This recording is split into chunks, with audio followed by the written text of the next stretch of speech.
Many things have happened to me inside this building, the Best Western Hotel, Peel in Sherbrooke.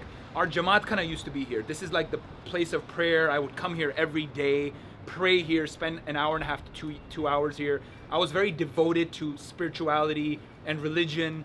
Spirituality I'm still devoted to, but the religion part is gone. I don't pray anymore, but I prayed here a lot.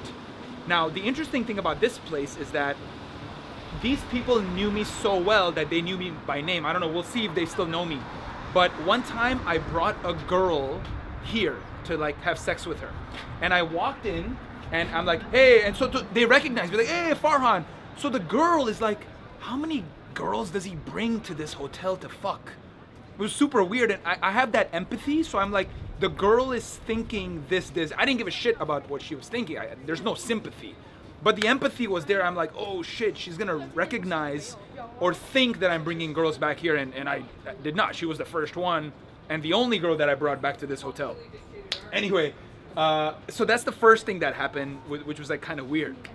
But the second thing that happened is, the girl that got me started on the RSD journey, or the journey towards learning how to like change my life so I can actually attract girls, so I can actually be an alpha male and actually get the experiences in life that I want. That girl, a big part of my interaction with her happened right here. The day before, we were going to morning Jamaat Khana. Morning Jamaat Khana is like, it happens in the morning, and we pray very early, like 4 a.m. we do meditation and all that shit. So as I was driving back, I was in the back seat, and the most popular guy in our entire Jamaat Khana, he likes her as well. So I was like in competition with him, and all the girls like him, you know, the popular guy who plays hockey, blah, blah, blah. He watches my videos now, but you know, it's like that guy. And remember, they're married now, right? They already got married. So I basically did this for them. So now what happens is, I'm listening to them in the back seat, and that guy, the popular guy, and his like lackey who's like always around him, they're together, right? And they're talking to each other, and they're discussing, and I'm like, fuck. If I don't confess my love to her, I might lose her, right? So I had this like greedy, like, I need to take this girl right away mentality. So that's why I did it the next day, because I was afraid that that guy was gonna steal her from me. Now check this out. I knew this girl for about a month. I picked her up from her chemistry class. I brought her all the way here. So chemistry class was like I don't know, 15-minute walk at McGill campus. And she had no idea where I was taking her. I was like, you know, I have a surprise for you. I wanna tell you something. And I brought her all the way. She had anticipated this stuff like, what is he gonna tell me? What is he gonna tell me? And at this point, I didn't know if she liked me. Like, she would sit next to me, we would laugh together. And this is pretty much the only girl in my entire life that I've been in love with. I spent 3 weeks thinking about this girl in the lab, and I basically stopped doing all my experiments. Like you can see, you saw the lab already, the shit I was doing, but I stopped doing shit for 3 weeks. That was the suffering, the anxiety I felt. And I've never felt that in my entire life. Now let me tell you what I did. So I brought her here. You see that street? I brought her here. Let me show you where I brought her from. So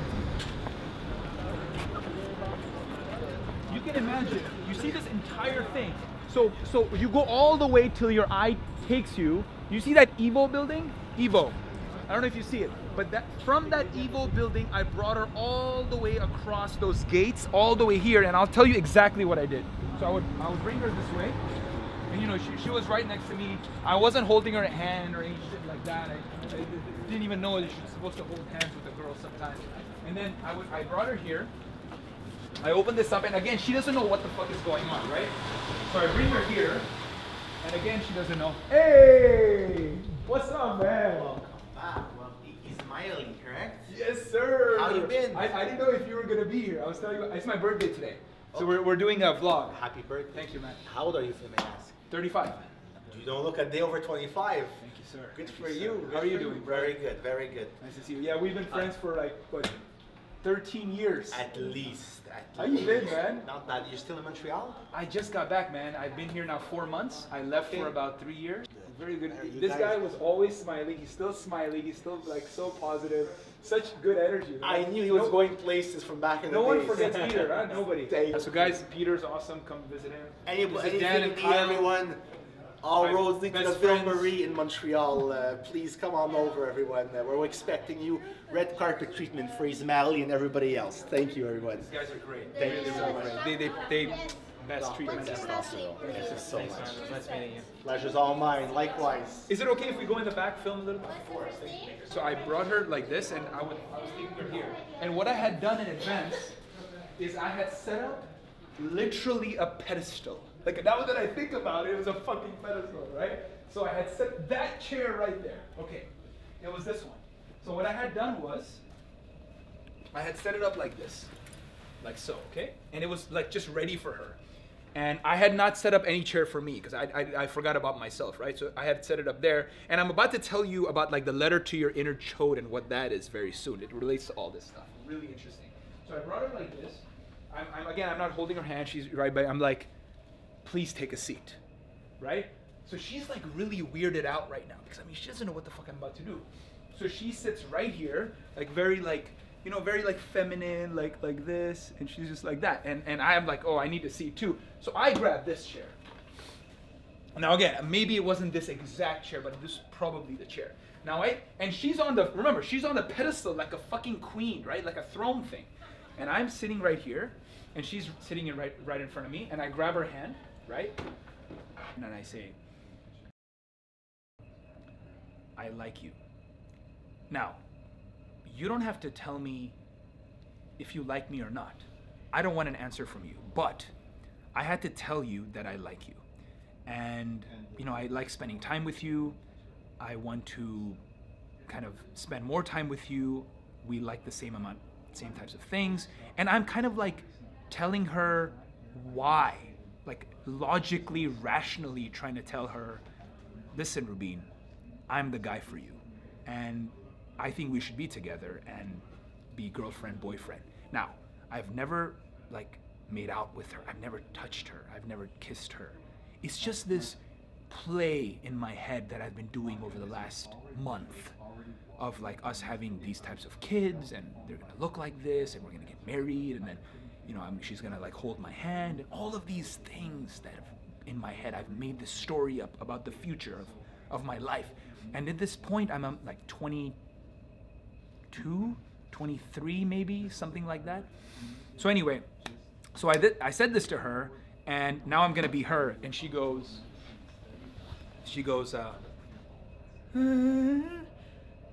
I don't know. And then I go, so I'm like, whatever, right? So I'm like, look, like I said, you don't have to answer the question. It's okay. I don't want an answer from you. No pressure. It's all good. So now let's go. So then, now I'm not grabbing her hand, and now we start walking outside. Now we're gonna come back here for the letter to your inner chode story because it happens later. So now I'm not obviously not walking this fast, but we're walking slow, and it's very awkward, right? Now I'm feeling good because I let it go. Like whatever anxiety, whatever pressure, whatever was building up for a month basically, and I couldn't even think about anything, including my lab. Remember, I'm doing my PhD here, so it's like, it's a lot of hard work, but I forgot about it for 3 weeks because I was just thinking about her for 3 weeks. So then I bring her here, right? And you know, we're talking about other stuff. I kind of like change the topic, and I bring her here. She's like, okay, bye, because she was gonna take Peel Metro.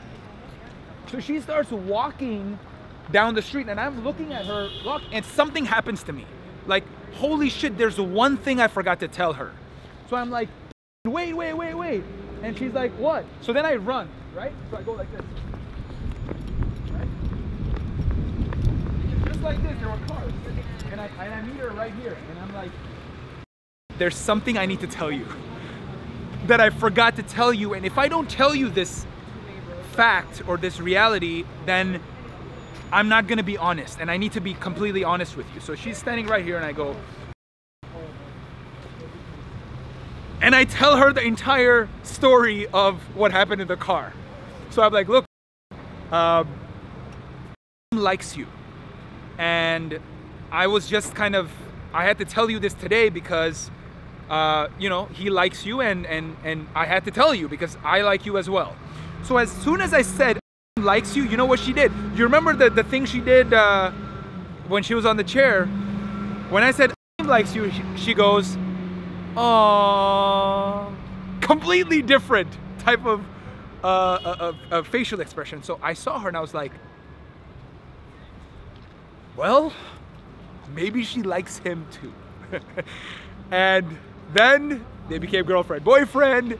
They stayed together for 5 years, 6 years. It's been probably 6 or 7 years now. They're married. I saw her in LA at Jamaat Khana, and I met her.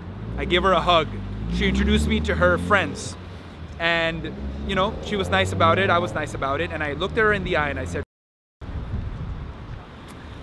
thank you for rejecting me, because you rejecting me is the best thing that has ever happened in my life.